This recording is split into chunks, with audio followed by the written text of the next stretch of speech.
Welcome back. Now, while this is not a plug for MailChimp, you do want to recognize when it comes to doing broadcast emails and excluding certain individuals that you may not want to get that broadcast, you can do that easily within MailChimp by sending the broadcast to specific individuals within a specific tag.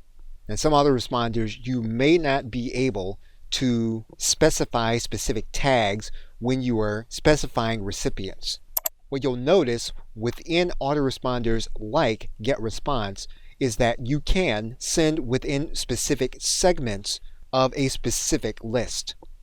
Now, assuming that you already have certain individuals within a specific tag, as you can see here within the Getresponse email service provider, what we can do is we can save individuals within a specific tag as a segment.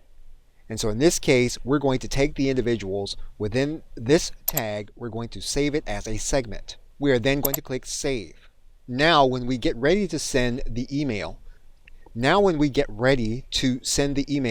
Getresponse, what we can do is within a specific list is we can send to a specific segment within that list. And so basically, we're only going to send to the segment, and that segment is going to be made up of the individuals that we had tagged within Getresponse.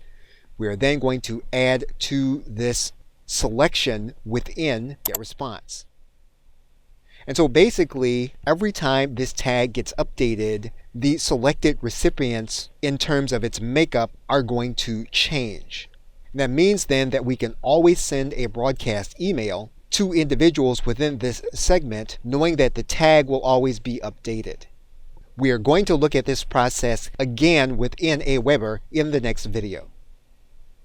Okay, so with that, thanks, and I will see you in the next video.